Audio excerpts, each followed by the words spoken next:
Hey there, John Morris here, johnmorrisonline.com. Welcome back to another episode of The John Morris Show. Happy Friday, by the way. Hopefully you don't have too much going on this weekend, too much work you got to do. And by the way, for those of you watching on YouTube, no, I'm not sick wearing a collared shirt today. I just figured I'd dress up for you a little bit today. So anyway, let's get into this video. So I got this YouTube comment that I think sums up pretty well the one common argument against Upwork. So I wanted to kind of dive into that today. So the comment says, the problem with Upwork is that they promote abusive clients. All Upwork cares about is the experience of the buyer, in quotes. They don't care being attractive for qualified freelancers. Now, just to interject here, I actually don't think that's true. They do. They absolutely do care about that, but they care about it in the context of because they care about the client.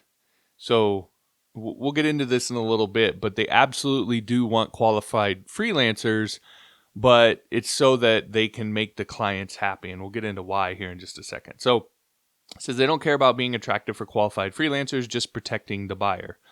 On fixed price projects, the buyer only have to pay if she is happy with the work.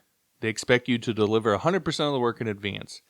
Hence, you have same buyer playing dirty by assigning same job to 3 or more freelancers, making sure the job will be done. Typically, only one is paid, which is unethical. I kind of agree there. You can ask for money in advance, but Upwork advised the buyer not to release any money until they have 100% of the work done. So nobody will accept that. My tactic was to deliver part of the project and ask for some money. Generally it worked, but every time I suspected a client was not going to pay, I was canceling the project with no cost for the buyer. The problem is Upwork does not like this. It is a bad experience for the client that lost his time, and they would ban you from the site. Upwork stinks. So yeah. That's 100% true. I've seen that. And those clients and those projects absolutely do exist on Upwork. I'm not going to say that they don't. There's no use in denying it. It is absolutely there. But let me give you an opposite example. So I once got hired by a client of Upwork, and the initial project, I think, was just some small update to their site. I think it was the header, something with the header graphic, and they were having trouble doing it or whatever. It was a WordPress site. And I went in there, and it did require, the way they were doing it, it required a little bit of CSS work. And so I went in there, and I did it, and I think it was maybe like $100 job. It was almost nothing. And I was able to get it done pretty quickly, and they were very happy of the way it looked and how I got it done. And so they were really satisfied. And so, everything was good, and I didn't hear from them for probably about a month. And so it was a month later, they came back to me, and this time they wanted a whole new site built. And this is when I was doing membership sites, and they wanted this membership site built, and it turned out that job ended up being like a $3,000 job, because that's what I charged at that point for this particular kind of project. And so I built that for them. They paid. It was all great. And then they wanted another one and another. And eventually they were hiring me so much, because there are people out there, if you don't know this, in the membership space, the membership site space, they have like 10, 20, 30 membership sites all, and the way they make their money is each membership site is maybe bringing them in $500 or $1,000 a month. Like, they're not these huge, massive sites. So they're just these really small sites that kind of just run themselves, and they just have a bunch of them in a bunch of different niches. So this was one of those people, and they just kept wanting me to build these membership sites. So eventually they were hiring me so much that they finally just asked if they could put me on a retainer. And they were paying me several $1,000s per month just to kind of be on call for any dev stuff that they needed with their sites, build new sites, etc. So I was just basically getting paid to be on call. Some months were really busy. Some months I did almost nothing. And the guy that I was working with on this, the client, the guy was super easy to work with.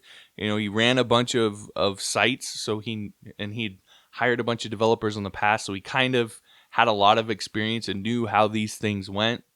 he understood scope, and he was always reasonable, and he understood when I said, well, this particular thing that you want to do might be a little bit beyond my skill set at this time, so either we might want to outsource it, or it would take me a little bit longer for me to figure out how to do it, etc. He was always super reasonable with that kind of stuff, easy to work with, always paid on time, etc. So, and that client came from Upwork. So those clients exist too. And the point is, it's not a matter of Upwork being all good or all bad, that there's only good clients or there's only bad clients. That's not the argument that I'm making. And I think oftentimes when you hear these negative comments like this one, that's the picture that they're trying to paint, is that this is just how all of Upwork is. And that is not true at all. There are bad clients on there. There's also really, really good one. It's kind of a mixed bag. With any marketplace like that's that big, that's what's going to happen. And as he mentioned in his comment, and I agreed with, they absolutely do cater to the client. Now, the question is why? Why do they cater to the client? Well, the client is the one paying the bill, right? They're paying your bill. They're paying Upwork's bill. They're the ones that have the money. They're paying everybody's bill. So it makes sense that they would cater them.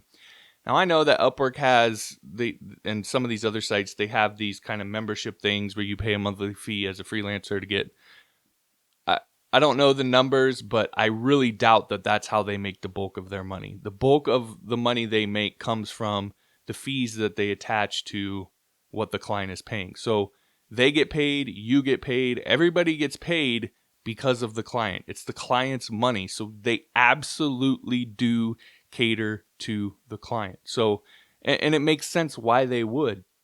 But if you snap out of this mindset that Upwork is for you, the freelancer, despite whatever their marketing may be, I understand that they try to market themselves that way at times and whatever. But if you just forget all that and you snap out of this mindset that they're there to help you, that it's for you, and understand that it's about the client, and ultimately, anytime you're doing any sort of service work like this, it's going to be about the client. I don't care what anybody says. I don't care what the site, or it doesn't matter. It's about the client because they are the one paying the bill. So if you snap out of that mindset and understand it's about the client, and you adjust your approach based on knowing that, then you can have a ton of success, because you won't expect anything from Upwork. You're not going to expect Upwork to just give you work. You're not going to expect them to be on your side in a dispute. Your expectations will actually match what the reality is going to be, and then you can actually start to operate in reality, and you can still have a ton of success on there. You can still tip the scale in your favor and get it and do things yourself to get Upwork to send you to work, instead of just send you work, instead of hoping that they're the good guy there to help you and they're just going to send you work, even though you haven't proven that you're a good person or a good freelancer for them to work with. If you understand all of that, you can have a ton of success on there. So anyway, getting back to what he was talking about with the different clients and so forth, that's why it's so important to separate the wheat from the chaff, to know how to search for and find and analyze clients and projects, so you know that you're working with a good guy, a good client that's going to pay, that is reasonable, all of those things. Because you can spin yourself silly just bidding on any and every job. If that's the approach you're taking, that's probably why you're so frustrated. You shouldn't be bidding on any and every job. You shouldn't be accepting any client. You should have standards, and you shouldn't be just desperate for work. Now, you might be desperate for work. Don't get me wrong. And believe me, I've been there. I get that, what that's like. I understand all of that. But you can't act like you're desperate for work. Despite whatever your situation might be, you have to have the discipline to separate yourself from that and approach it in a very reasoned and systematic way, to stack kind of the odds in your favor, so that eventually you aren't desperate. When you are turning down clients, it's because you don't want to work with them and you don't need to, and you actually reach that point. So again, you can do this And it's all about not having that desperate mindset, or at least not acting like it. So you can find projects with verified payments. They're on there. You can find projects from clients with a verified history, from clients that have high ratings from the freelancers that they've worked with. All of that stuff is there. You just have to actually do it. You have to actually have those standards and then know how to search for those things, know how to analyze those things, and so forth. So anyway, you guys, we've been talking about this for a while here, so you guys know the drill. I made a video showing you all of this. It's the episode 3 of my Get Paid to Code training series, and in it, I show you how to sift through all the junk, how to filter out those clients and find the best clients and the best jobs, how to break down their job description, how to actually analyze it and pull out the pieces that matter, that are going to help you to ultimately write a bid that will be almost impossible for them to ignore. This is one of the unique things that I'm going to show you in there, is how to write your bid in such a way that they feel compelled to respond. It's really simple.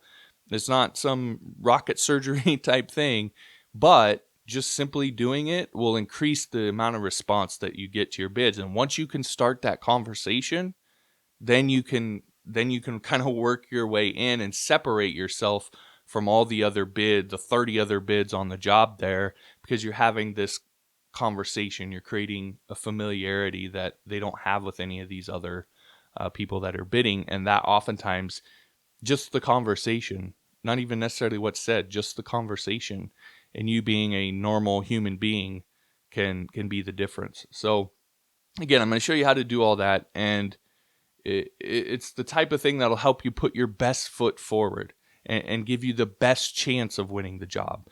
I'm not saying you're going to win every job, but I would guess that you would probably start winning a lot more than you are now doing what you're doing now, especially if you're struggling with this and have this kind of negative mindset, or like in the comment, if you relate to that, I would guess by changing to what I'm going to show you, you would start winning a lot more jobs, and you'd actually have a lot more positive mindset on it. So as I said, we're getting down to the wire on this. The video goes live tomorrow, June 3rd.